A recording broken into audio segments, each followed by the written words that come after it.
Welcome to Inner Peace, Better Health, where we connect the dots between living mindfully and thriving in every area of your life.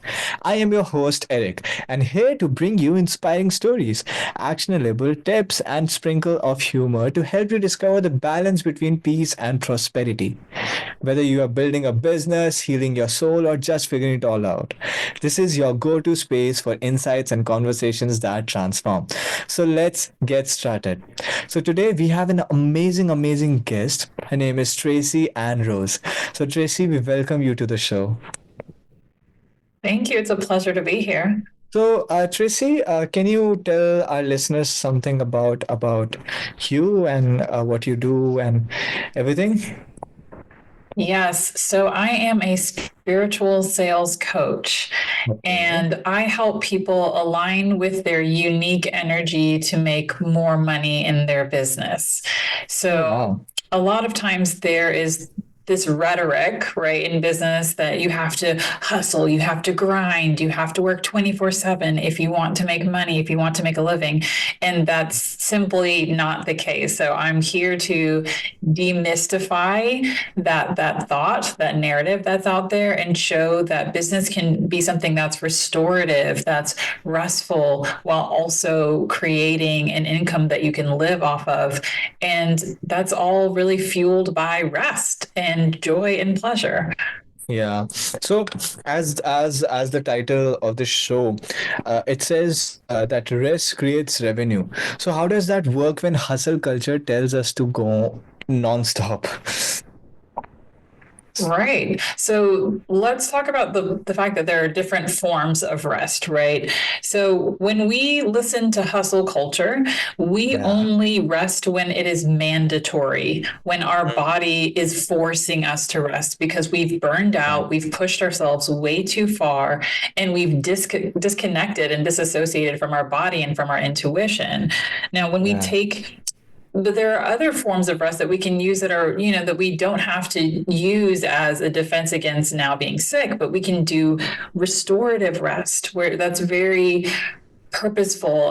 Me and my husband do this in the form of unicorn days, where it's when one parent gets to just completely rest, and the other parent just handles all the parental responsibilities, and it allows the other parent to really relax the nervous system, to calm themselves, and to recharge in a meaningful way that I think in our current hustle culture that we don't get a lot of that restorative rest. People are afraid to take days off because they're afraid that it's actually going to cost them money, when in reality, if they take those days, if they have that restorative rest, they will have the energy to do the work later on. And Mm. one of the other big ways, out of, like, I would say there are three ways to rest. I mentioned the mandatory rest, the restorative rest, and the last is active rest. And Active rest. so I highly recommend this. Yes, and I highly recommend it to entrepreneurs. It's really about getting into a flow state, which is doing something that engages the senses, but also very much the mind. So it's something that's challenging, but it's enjoyable. Think of those activities where you lose track of time, you forget Mm. to eat, you're not tired. Those are Yeah. actually re-energizing you, and they are great for bringing in intuitive insights. And I attribute active rest to a lot of the huge leaps in my career, including like becoming a published author in December, late Yeah. December, December 30th. So it's when we allow ourselves to experience rest, we make a more dynamic business, Yeah. and we have a lot more time freedom and location independence. Yeah. Wow. Wow. That's wonderful. So I believe that rest does not equal to rest is not equal to laziness.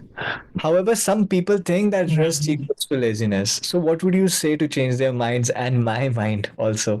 Because I mean, I believe that there's a thin line or thick line. You have the space to correct me, but I really want to know the difference between rest and laziness. Because sometimes what happens is that, so I am a college student, and you know how college is. It's so overwhelming. It's so hectic, and moreover, like my college is very. I live with my parents, so it's very far from where I live. So yeah, so like whenever I'm resting or something, when there's a day off from college, whenever I'm resting, there's this something that inside me that says, oh, you're being so lazy. You have to get up and look, you have to make money and everything. So I really want to rest, but this inner man inside of me says otherwise. So what would you do, or what would you say to change the listener's mind and my mind? Well, I would create awareness around why those thoughts are popping up because I know for me, I'm a first generation Jamaican American. So my parents are immigrants. They don't believe in rest. That's not how I was raised. That was laziness. It was as soon as, you hear the door open and your parents are home, you're cooking, you're cleaning, you're doing your homework, you're showing that you're being useful, right? A productive member of society. So when I really evaluated that, of how that made me feel and what that did to my nervous system, my body, I recognized that it was draining me more than anything with putting myself up to this high expectation of almost never resting because it is considered laziness. But it begs the question, what is the definition of laziness? Is Yeah. that you don't want to do something, right? Like and asking you, how would you define laziness? Hmm. You're asking me that? Yeah, because it's like it's important that we question our own thoughts Yeah.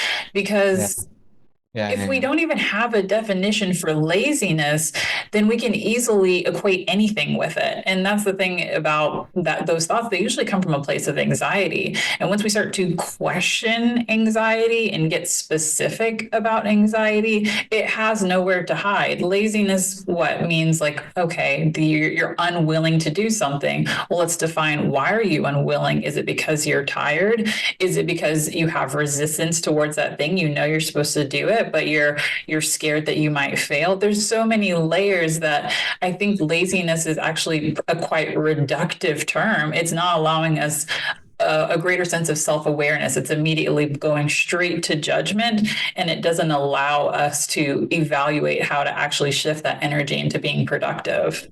So, Tracy, do you think laziness is an emotion? I think laziness is a response. I think usually what I notice when it comes to entrepreneurs who are struggling with taking consistent action is usually there's a fear of failure.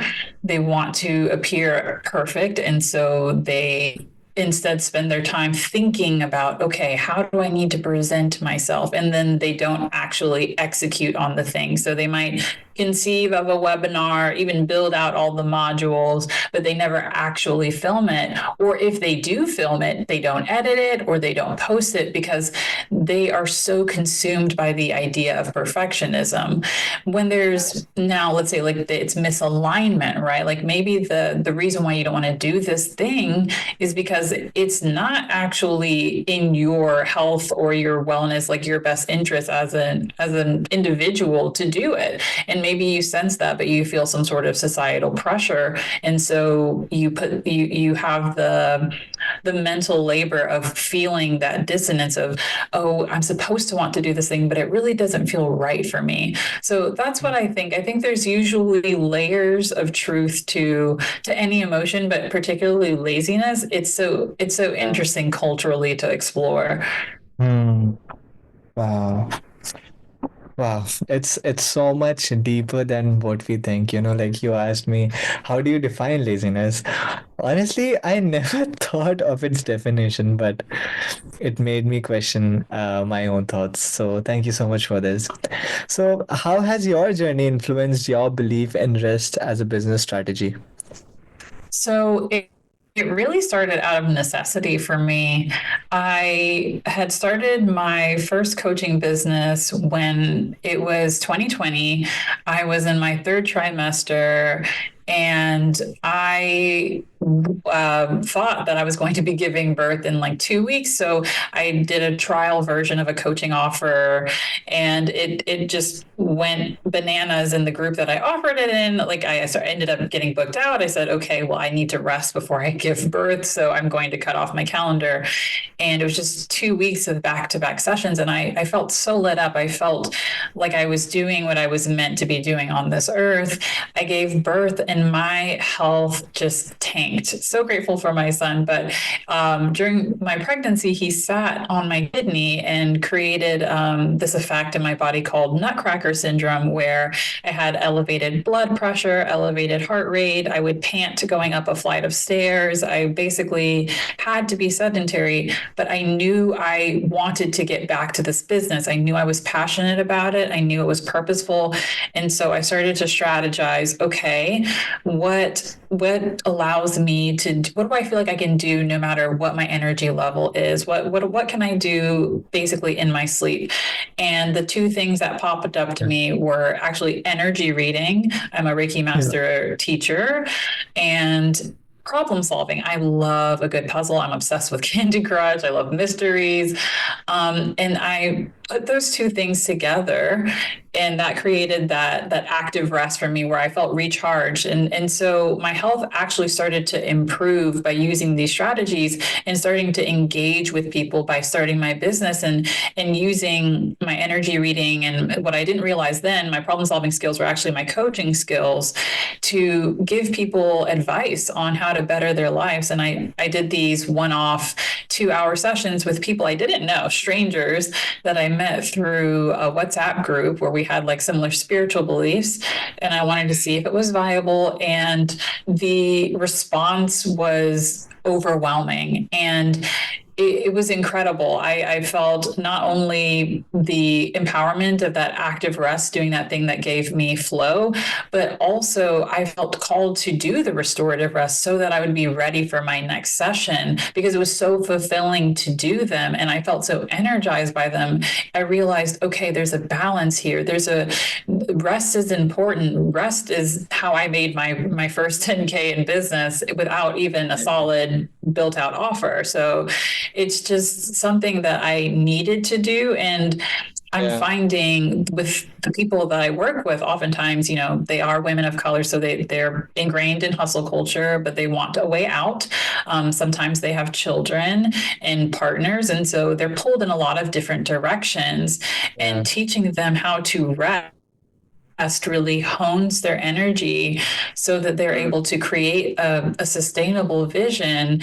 And once they allow themselves that rest, things just pick up so quickly. I had one client make 6K in her first 6 sessions with me. So it's like just being willing to take the action of resting, and then also learning how to rest, because a lot of us, we're not taught how to rest.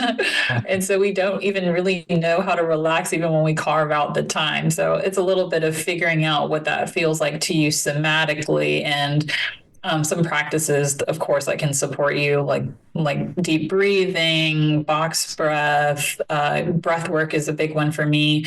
Yoga, Right. those things can really help calm the nervous system, so you're able to just relax into the present moment instead of thinking about what you need to do next. Hmm. Wow, wow, wow, wow. Wow, it's so amazing. I mean, honestly, Tracy, I never thought that resting can be so productive, because I'm like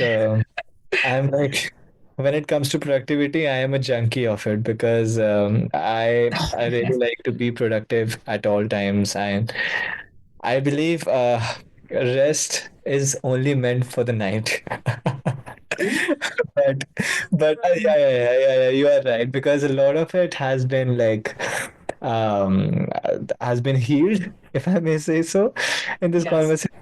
Because in urban cities you get so lost in your own busy schedules and in your own everything, Yes. that you just forget to take rest, because I see my dad, and whenever we go on vacations, he's still attending calls. And I was like, Dad, come on, you are on a vacation. And yeah, it's like we take rest for granted, but I believe that through this conversation, I have learned that even rest can be so productive, and it has freed me from many, many, many, many things. So yeah. So thank you so much, Tracy, for having this conversation with me. It was really, really fruitful, especially for me, and I'm sure for our listeners. And that's a wrap for this episode of Inner Peace and Better Health. A big thank you to Tracey-Ann Rose for showing us how slowing down can speed up success and why inner peace is the secret ingredient to abundance. So don't forget to hit Thank you for subscribe, leave a having me. review. Thank you so much, Tracy, for being here. And for our listeners, don't forget to hit subscribe, leave a review, and join us next time as we explore more ways to thrive in body, mind, and soul. Until then, remember, sometimes the best way forward is to take a step back. See you soon.